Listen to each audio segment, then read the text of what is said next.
vamos a dar lugar a la primera ponencia de la doctora con cuidados paliativos pediátricos, lo esencial para el pediatra.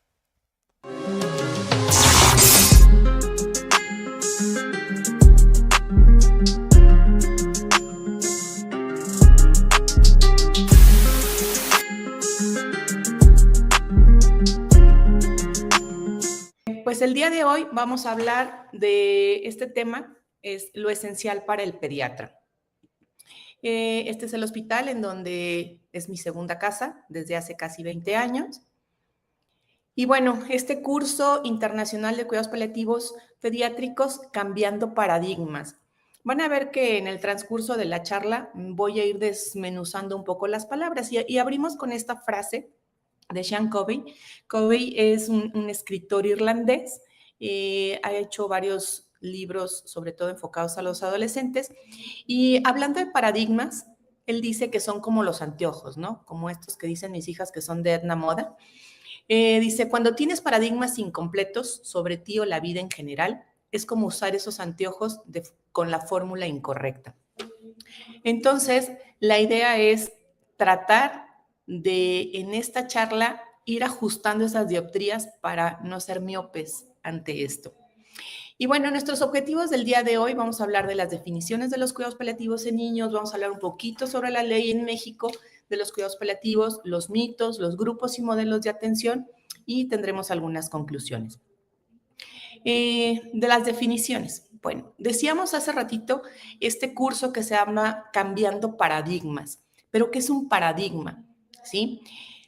La esencia de este texto es aquella teoría que se acepta sin cuestionar. Y eso me hace recordar algo muy interesante. A mí me gusta mucho la cocina. Y bueno, estábamos de vacaciones en un lugar cerca de Guadalajara, Bucerías, que está cerca de Puerto Vallarta, para los que no conocen dónde queda. Y entonces, en lo general, yo prefiero las pastas largas, ¿sí? Y bueno, había un fettuccine con camarones, un fettuccine Alfredo con camarones, y dije, pidamos un fettuccine con camarones. Y de repente me trae una pasta así. Y yo, es que eso no es un fettuccine, ese es un fusilli y no tiene camarones. Y entonces me decían, bueno, ahí están sus camarones, búsquele ahí abajo, ¿sí? Y literalmente tenían 3 camarones arriba, así escondiditos entre el quesito, y 3 camarones abajo, ¿no? Y yo, bueno, pero es que este no es un fettuccine. Y me dijeron, aquí, así es.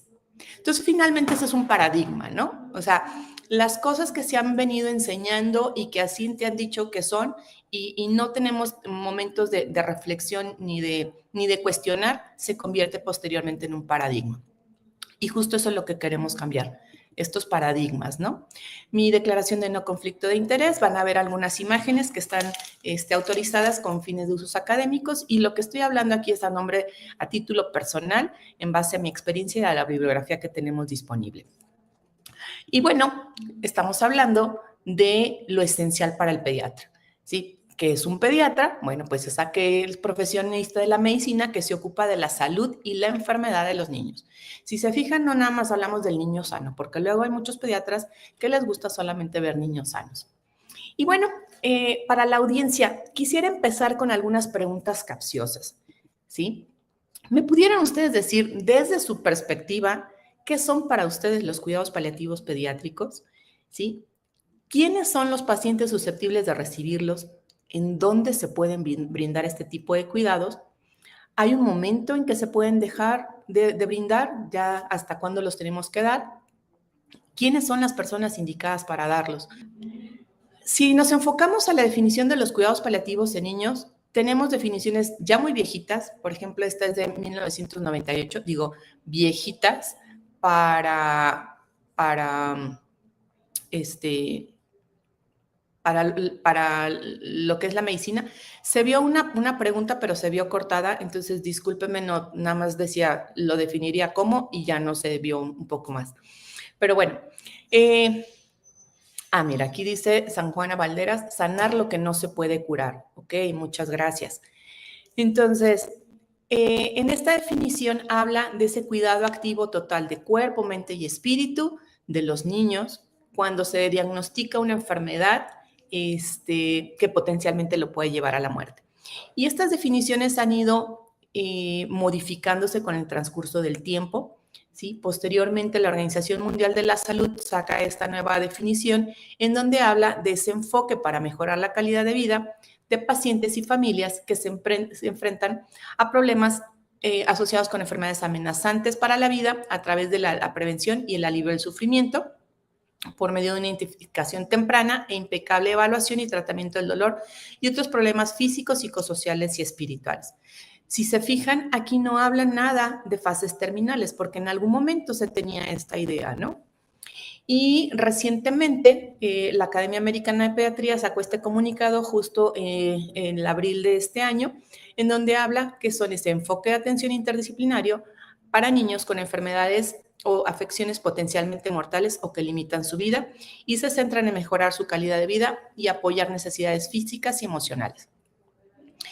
Y fíjense qué curioso, desde hace 10 años, la Organización Mundial de la Salud saca esta resolución en donde dice que son un componente central de los sistemas de salud.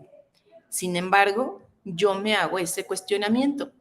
¿Realmente los cuidados paliativos están accesibles para todos nuestros pacientes? Si me preguntan a mí, la respuesta es no. Pero bueno, probablemente alguien tenga una información diferente. ¿Qué ha pasado en México y los cuidados paliativos?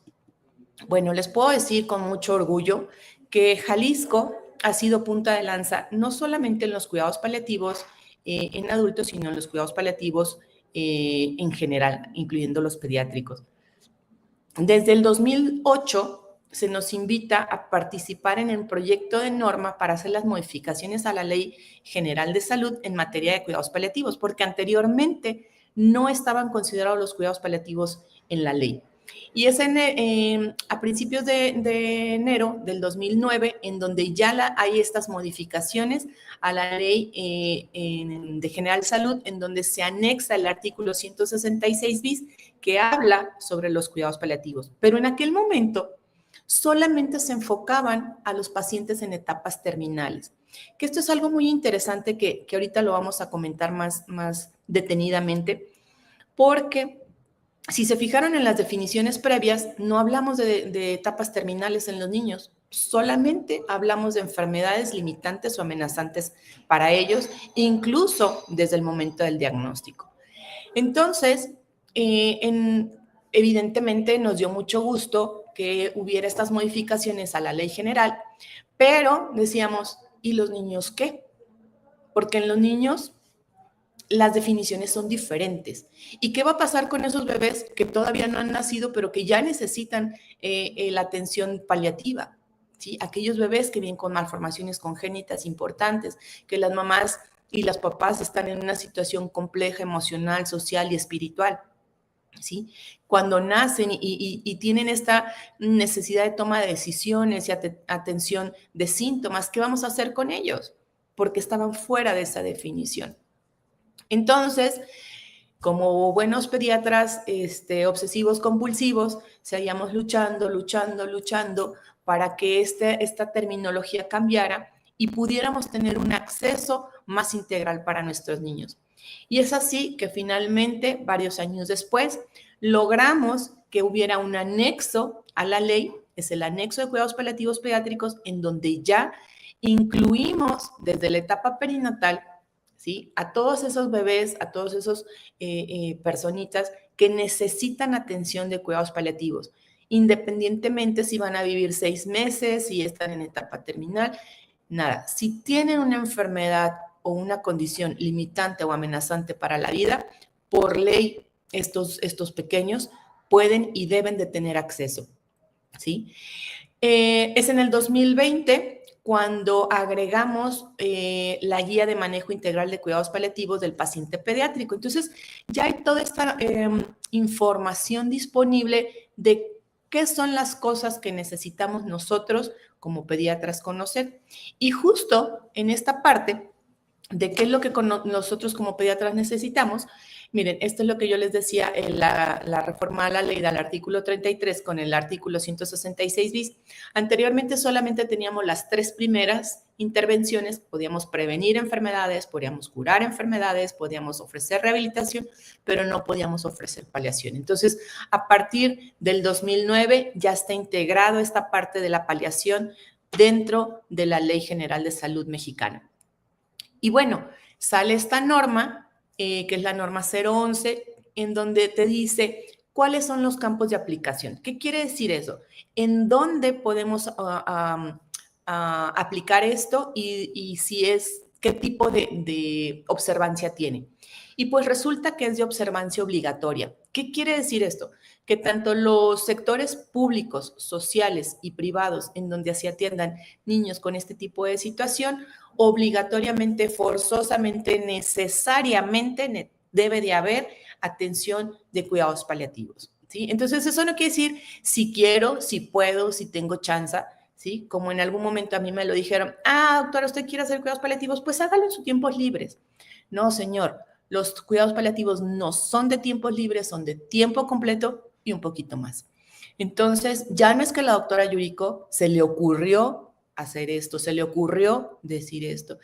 Hay una ley en donde protege a estos niños y a sus familias y a nosotros como pediatras nos exige poder brindar esto. De ahí la importancia que cada uno de los pediatras, independientemente de la práctica que tenga, si es práctica privada, si es práctica clínica en hospitales públicos, ¿sí? De primero, segundo, tercer nivel, debemos de tener esto. Entonces, justo la ley dice esto. Es como una pirámide, igual como es la pirámide de atención en los niveles de salud, que existe el primer nivel, segundo nivel de atención o los terceros niveles, ¿no? Entonces, justo, el primer nivel es ese enfoque paliativo. Son como esos primeros auxilios paliativos que deberíamos conocer, ¿no? Que son llevados a cabo por todos los profesionales sanitarios, no nada más médicos, sino enfermeras, psicólogos, trabajadores sociales, todo el personal de salud debe de tener este tipo de conocimientos, ¿sí? Y el segundo nivel ya es dirigido a un poco más, casos más complejos, ¿sí? Que requieren intervenciones del personal en atención primaria y hospitalaria. Por ejemplo, una de las instituciones más grandes que tenemos de salud a nivel nacional en México es el Instituto Mexicano del Seguro Social, ¿sí? En donde tenemos muchísimas instituciones de segundo nivel de atención. ¿Qué pasa? A veces hay casos muy complejos y muy complicados en los terceros niveles de atención y luego es muy común que digan, ok, a este niño ya no le podemos hacer nada porque ya llegamos a la complejidad máxima, ya no podemos ofrecerle un tratamiento curativo, sin embargo, este niño sigue vivo y tiene traqueostomía y tiene gastrostomía y convulsiona y tiene una serie de situaciones complicadas que ya no requieren un manejo de tercer nivel, pero tampoco lo quieren mandar a su casa porque ¿qué van a hacer en su casa? Porque es dependiente de oxígeno, porque todavía tiene dolor, porque necesita opioides, entonces lo derivan a un segundo nivel de atención. ¿Y qué pasa con los pediatras en segundo nivel de atención? Que no tienen la capacitación de cuidado paliativo y los pacientes se eternizan en esos lugares, ¿sí? Yo tengo conocimiento de niños que han estado 5 años hospitalizados, ¿sí? Porque no saben qué hacer con esos pacientes. Cuando esos pacientes, con un poquito de conocimiento de cuidados paliativos, se podrían ir a casa, ¿sí? Entonces, pero ¿qué es lo que pasa? Que justo los pediatras no conocemos lo que son los cuidados paliativos para los niños. Entonces, eso es muy importante que, que nos vayamos empapando un poquito más de esto. ¿Y qué es lo que ha pasado? Mucho tiene que ver con estos mitos y leyendas, estos cuentos urbanos que se han generado a través de los cuidados paliativos y que esto también viene derivado mucho de lo que son los cuidados paliativos o cómo se brindan los cuidados paliativos en los adultos. Pero ¿cuáles son estos mitos y leyendas, como yo les digo, que existen alrededor de los cuidados paliativos? O sea, así de la misma manera como está esta leyenda de la mano peluda, ¿sí? Que no existe, es lo mismo en los cuidados paliativos. Todo esto que le estoy mencionando no son cuidados paliativos, ¿sí? O sea, no solamente son niños en etapa terminal, no solamente es el uso de la morfina, ¿sí? Los cuidados paliativos no es igual a morfina, no son cuidados al final de la vida o lo que se le conoce como cuidados tipo hospice, no somos Make-A-Wish, o sea, sí hacemos muchas cosas de estas, pero no solamente somos eso, ¿sí? No somos tanatólogos porque luego resulta que el paciente está al final de la vida con mucho dolor, con muchos síntomas sin controlar y de repente he escuchado que dicen, háblenle al tanatólogo. Espérenme, el tanatólogo es especialista en duelos, es especialista en pérdidas, es especialista en muerte, pero no es especialista en calidad de vida, ¿sí? Y esos niños están vivos. Y ya que llegue la muerte, ya que llegue esa fase final, entonces tendríamos un abordaje tanatológico. Mientras tanto, nuestro objetivo va a ser la calidad de vida, que ahorita lo vamos a ver más adelante.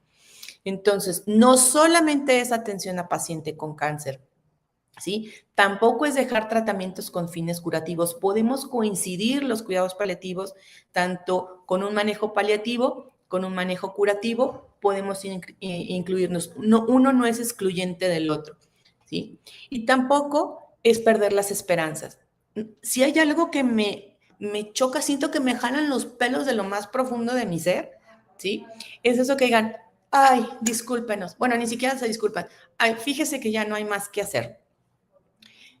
Eso quítenlo de su mente, ¿sí? Nada de esto son cuidados paliativos, ¿sí? Quiten de su mente todo esto. Son mitos y leyendas urbanas, como decíamos, la mano pachona o la mano peluda o ese tipo de cosas, ¿sí? Y les decía, esto viene derivado probablemente de esa atención que se tiene al final de la vida en el paciente adulto con cáncer, que es en donde más se está centrando los cuidados paliativos. ¿Sí? Y probablemente de ahí se derivaron los cuidados paliativos también en los pacientes pediátricos, pero esto ha ido evolucionando. Quedarnos ahí es quedarnos estancados en el siglo pasado, en la década de los 60. Entonces, por eso es inapropiado pensar este tipo de situaciones para nuestros pacientes pediátricos. ¿Qué sí son los cuidados paliativos? ¿Sí? Son muchas cosas más de los que les voy a decir, pero esto es lo que quiero que se queden ustedes. Reafirman la importancia de la vida, ¿sí? Entonces, nosotros nos enfocamos en el paciente que está vivo. ¿Por cuánto tiempo? No lo sabemos porque no somos dioses, ¿sí? No es de que le quedan 3 horas con 25 minutos o le quedan 58 días de vida. No, nos enfocamos en la vida, ¿sí? ¿Cuánto tiempo? El tiempo que Dios, el universo, Buda, Jehová, quien sea, diga que va a vivir ese niño, ¿no? La naturaleza, no lo sé. ¿Qué sí son los cuidados paliativos? Somos ese cuidado activo. No aceleramos ni tampoco posponemos la muerte de manera artificial. Simplemente acompañamos. No es que le vamos a ir a tapar la nariz al niño para que se muera. No. ¿Sí? No somos de eutanasia ni suicidio asistido. ¿Sí? ¿Qué sí somos? Somos aquellos que ayudamos con el dolor y otros síntomas. Integramos los aspectos físicos, psicológicos y espirituales, no solamente del paciente, sino también de la familia. Evitamos el empleo de tratamientos inútiles y decíamos, no se contempla ni la eutanasia ni el suicidio asistido. Sí nos han llegado a pedir eutanasia. Recientemente tuvimos un chico que nos pedía eutanasia. Dijimos, no podemos hacerlo, eso es ilegal, pero lo que sí podemos es hacer otras cosas. Gracias. Les iba a decir que se me había ido mi presentación, pero ya llegó. Entonces, no estamos hablando de eso, ¿sí? En el momento que le controlamos los síntomas, ya no pedía la eutanasia, ¿no?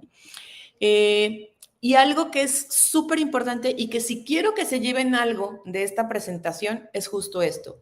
Siempre, siempre, siempre, siempre hay algo que hacer, ¿sí? Y soporten. O sea, sí somos. Esto es lo que somos también, una terapia intensiva de confort.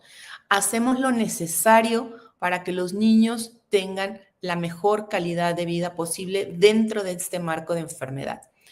No se alcanza a percibir muy bien la foto porque justo es la idea de que no se puedan identificar, pero no sé si alcanzan a ver la mueca de la sonrisa de esta chiquita y al lado de ella se ve algo rojito con un letrerito azul. Bueno, pues eran unos Doritos Nachos. No nos paga nada Doritos Nachos por hacerle comerciales, pero era una pequeñita con una leucemia que en ese momento tenía 41 grados de fiebre, que sí estaba en una etapa terminal.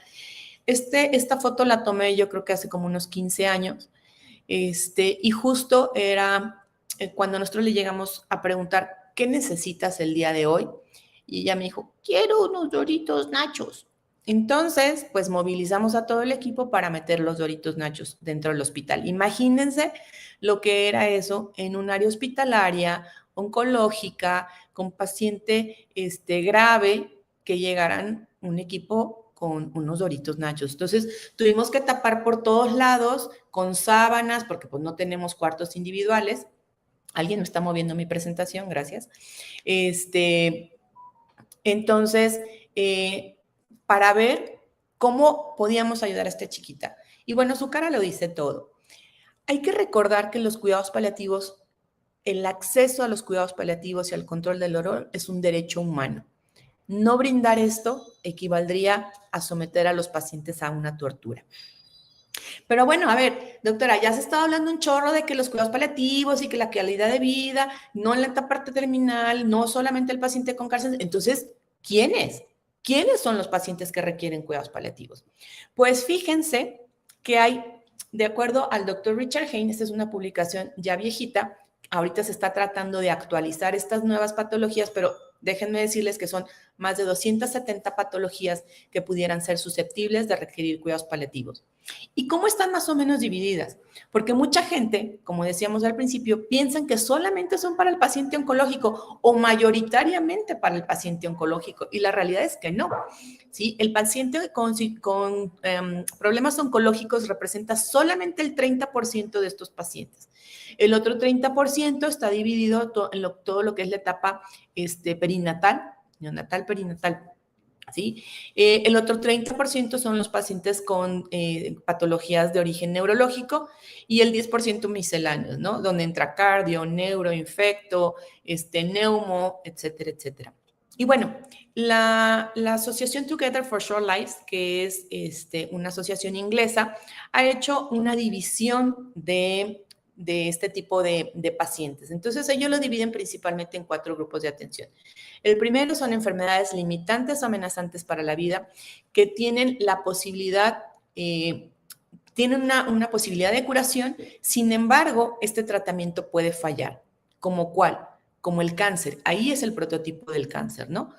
O las insuficiencias orgánicas. A lo mejor pueden ser sometidos a algún tipo de trasplante, ¿sí? Y con eso se cura, y digo se cura entrecomilladamente porque van a tener que requerir todavía asistencia médica por muchos años, y no es que de por vida, por el uso de inmunosupresores, etcétera, etcétera. ¿Sí? O el cáncer, como decíamos, ¿hay la posibilidad de un tratamiento curativo? Sí, pero esta posibilidad puede fallar. El segundo grupo son aquellas enfermedades que no son curables, ¿sí? Pero que el tratamiento intensivo puede prolongar una buena calidad de vida. Intensivo me refiero no solamente a que puedan entrar a las terapias intensivas, sino intensivo quiere decir constante y con seguimiento, como pueden ser los pacientes con VIH, con fibrosis quística, ¿sí? Que esto también va a depender mucho del país en donde vivamos y donde hablemos de este tipo de situaciones. Porque, por ejemplo, si estamos hablando de los pacientes con fibrosis quística en Canadá, bueno, la expectativa de vida de ellos está por arriba de los 35, 40 años. Si estamos hablando de la expectativa de vida de los pacientes con fibrosis quística en México, estamos hablando que es en la adolescencia alrededor de los 13, 15 años, ¿no? Entonces, estos grupos de atención va a depender mucho de la epidemiología de los países, incluso de las ciudades o de los hospitales, ¿no? El tercer grupo de atención son aquellas enfermedades incurables que hagamos lo que hagamos, no vamos a poder cambiar el curso y solamente podemos brindar la atención paliativa. Y el número cuarto eran pacientes previamente sanos que tienen algún daño o alguna injuria, principalmente a nivel del sistema nervioso central, que quedan severamente secuelados, que requieren dispositivos médicos como traqueostomía o como gastrostomía, ¿sí? Y que van a requerir de por vida ¿sí? Atención médica para control de síntomas y todo esto. Fíjense ustedes que hay otros grupos de atención no descritos por Together for Short Life, sino por el grupo quebequense de paliativistas allá en Canadá, y ellos agregan 2 grupos más. El que es exclusivamente atención perinatal, que es aquellos bebés que van a nacer o que nacen con una esperanza de vida que es muy limitada, ¿sí?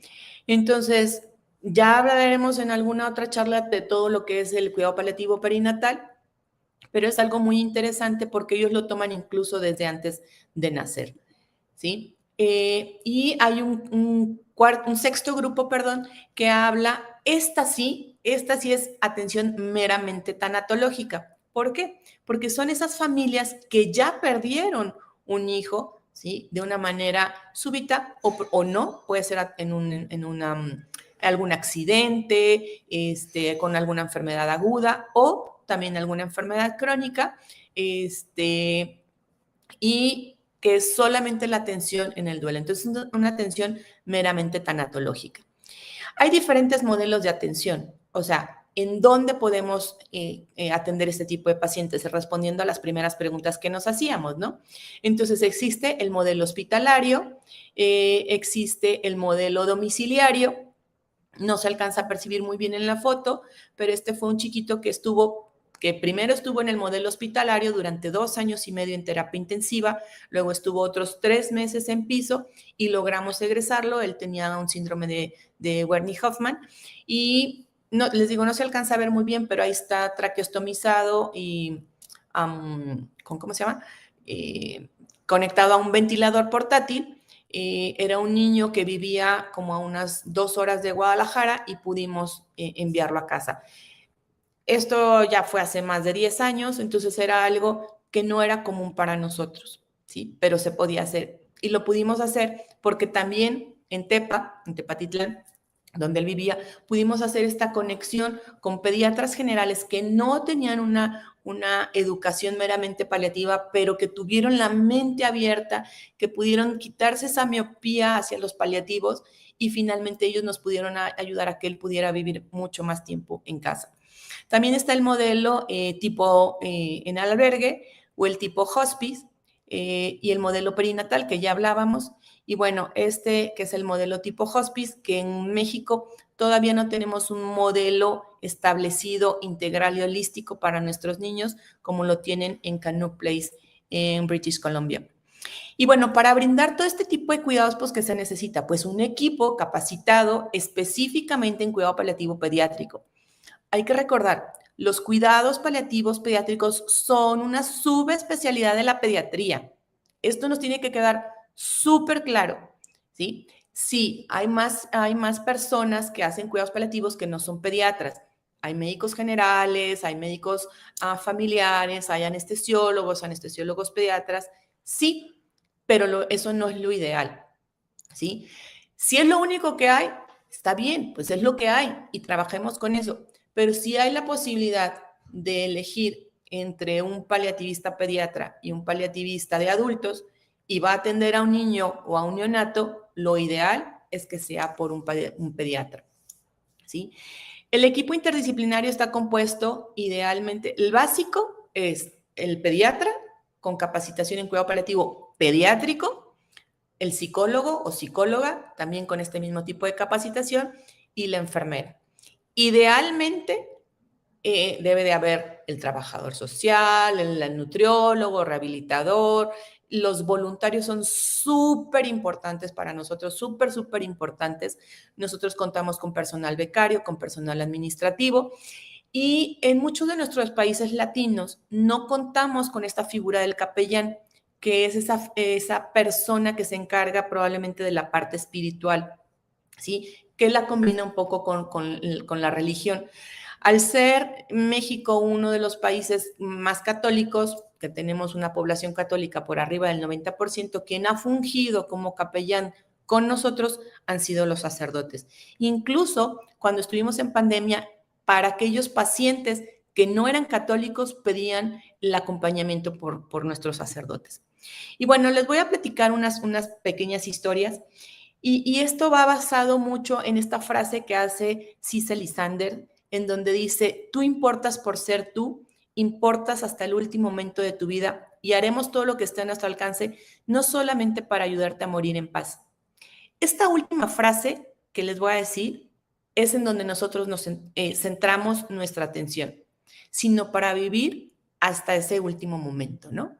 O sea, nosotros nos vamos a enfocar en ese tiempo que pasa del diagnóstico a que te dicen que te vas a morir o a que va a suceder la muerte. Este lapso que se llama vida, ahí nos vamos a enfocar nosotros, a tratar de hacerlo lo mejor posible dentro de ese marco de enfermedad.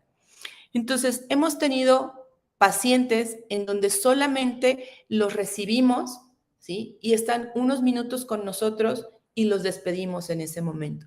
Hemos hecho y hemos arreglado cosas. Fuimos de los primeros hospitales en México en donde tuvimos este proyecto de perinatal, en donde para nosotros era muy importante que también el papá varón conociera a su bebé, ¿sí? Como es la figura central, la foto central, en donde esta familia sabía que su bebé, que Dominic, no iba a tener una posibilidad de vida. De hecho, Dominic vivió solamente 22 horas.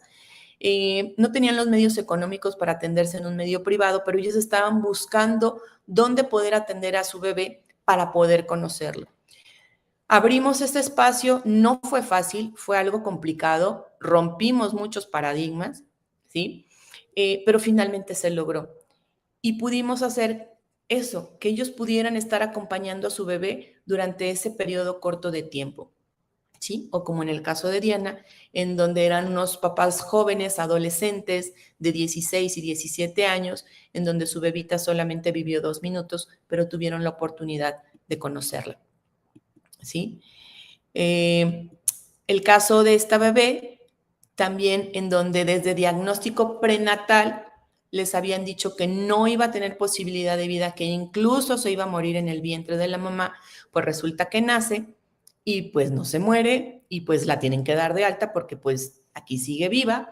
Entonces la damos de alta, y la primera foto es la primera visita que hace con nosotros aquí al hospital después del alta. Venía con su sonda y todo esto y después vimos que tenía la posibilidad de succionar, la empezamos a rehabilitar, ya después ahí ven en la segunda foto la succión, ¿sí? Y posteriormente, sí, ella tenía un encefalocele, fue creciendo, pero esta niña decía no va a tener interacción con nada ni nadie, y bueno, hacía borucas, hacía bombitas de saliva y todo esto. Finalmente sí, se logra operar. En algún momento los papás de manera inicial decían que no se opere porque pues, nos dijeron que no va a vivir, pero logramos, a los 8 meses de vida se recesiona el caso y decimos, bueno, vamos viendo si se puede operar. Y sí, logra salir de la cirugía, de la neurocirugía, pero tiene una complicación posquirúrgica y fallece de esa complicación. Ha habido pacientes que su pronóstico es desfavorable, pero tratamos de maximizar esa calidad de vida. Lo que ellos consideren que es adecuado, lo maximizamos y tratamos de hacer lo necesario para que ellos lo puedan lograr. Vemos cómo va siendo el desarrollo y el avance de muchos de nuestros pacientes y en todas esas etapas las vamos acompañando. Pacientes que tienen una historia familiar de hermanos que han fallecido por las mismas condiciones que ellos tienen, que acompañamos ya a los hermanos y ahora nos toca acompañarlos a ellos, ¿sí? Y aquí seguimos acompañándolos a través del tiempo. Niños que llegaron con nosotros desde hace muchos años en donde dijeron que que iban a fallecer y bueno, como el caso, la primera foto, este chiquito llegó con nosotros cuando tenía 8 años, su mamá es enfermera y le dijeron llévenselo porque ya se va a morir. Él nació prematuro, nació con gastrosquisis, después después vimos que tenía una neurofibromatosis, una mucopolisacaridosis, y bueno, para no hacerles el cuento largo, él ya tiene 25 años. Entonces, ahí están, los niños se están haciendo adultos. Ahora nuestro siguiente paso es hacer esa transición a la etapa adulta de los paliativistas. ¿Qué es lo que me gustaría que se llevaran a casa, ¿sí? De esta charla? O sea, Yo como pediatra o como residente de pediatría o como alguien que quiere hacer pediatría, ¿qué tengo que llevarme aquí? 1. Los cuidados paliativos pediátricos son una subespecialidad de la pediatría y está enfocado en calidad de vida. Somos especialistas en calidad de vida. Somos intensivistas del confort, ¿sí? 2. Los cuidados paliativos son para niños con enfermedades limitantes y o amenazantes para la vida, no solamente en la etapa terminal, ¿sí? Niños desde antes de nacer hasta que se convierten en adultos, podemos verlos nosotros en cuidados paliativos pediátricos. Decíamos, no solo es atención al final de la vida, intensivistas del confort, y nos toca a todos los que estamos alrededor de los niños. No es de que, como es ya paliativo, pues ya, que los paliativistas se hagan caso. No, señores, tenemos una obligación con nuestros niños. Somos pediatras, quisimos ser pediatras, nadie nos puso una pistola para ser pediatras. Entonces, tenemos que acompañar a estos niños independientemente si se curan o no se curan. No abandonamos pacientes. Y algo que es muy importante, sepan que ustedes, con un poquito de empatía, con un poquito de compasión y con un poquito de conocimiento sobre los cuidados paliativos, pueden hacer una gran diferencia en los niños y en sus familias, ¿sí? Por favor, háganlo. No se queden miopes en cuestión de paradigmas, ¿sí? Hagan la calidad de vida de sus pacientes, la maximicen lo más que se pueda en la enfermedad que estén cursando. Los cuidados paliativos, desde mi punto muy particular de vista, es una filosofía de atención, es un arte combinada con ciencia, con una gran dosis de empatía y compasión.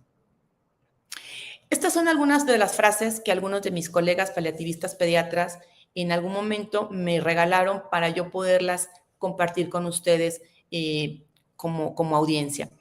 Yo les pregunté a ellos, ustedes como paliativistas pediatras, todos los que me respondieron son pediatras y son paliativistas, les dije, ¿qué les dirían a los pediatras en relación a los cuidados paliativos? Dicen, que no se espanten, los paliativistas somos sus amigos, que se den la oportunidad de conocer lo que se hace, que los cuidados paliativos están indicados en cualquier enfermedad seria, sin importar el pronóstico, que su participación, ¿sí?, es esencial e insustituible en los sistemas de salud. Los cuidados paliativos no solo son para el final de la vida, calidad de vida siempre. Que sepan que tienen el derecho, los niños, de tener un buen control del dolor, apoyo emocional, que será necesario que los papás lo soliciten para que las instituciones lo brinden. Bueno, pues que nos ayuden, pues, dice mi gran querido amigo Mau. Esta frase de Edward Osborne Wilson, que fue un biólogo muy reconocido en su tiempo en Estados Unidos, dice, un cambio de paradigma es lo mejor que un científico puede esperar. Somos científicos, ¿sí? No seamos miopes en cuestión de paradigmas, podemos hacer el cambio. Y yo los invito a que este 11 de octubre se pongan el sombrero por los niños de cuidados paliativos. Es este evento que año con año la Red Internacional de Cuidado Paliativo Pediátrico hace para visibilizar los cuidados paliativos. ¿Qué quiere decir eso? Desde mi trinchera, no importa si soy médico, enfermera, licenciado, abogado, astronauta, cocinero, jardinero, lo que sea, visualicemos los cuidados paliativos, hagamos saber que existen los cuidados paliativos. Y el lema mundial de los cuidados paliativos que dice 10 años desde la resolución. ¿Cómo vamos? ¿Se acuerdan que al inicio de la charla hablábamos que en el 2014 la Organización Mundial de la Salud lanzó este comunicado de la necesidad de los cuidados paliativos que deberían de ser una parte básica y esencial en los sistemas de salud? ¿Cómo vamos? Pues ahí vamos. Todavía nos falta mucho camino que recorrer, pero si nos sumamos cada quien con su granito de arena, vamos a hacer más y vamos a llegar a más niños y vamos a evitar más el sufrimiento. Por mi parte, eso es todo. Les agradezco mucho su atención. Muchas gracias, mucho éxito. Bonito día a todos. Le está mandando saludos de aquí del auditorio.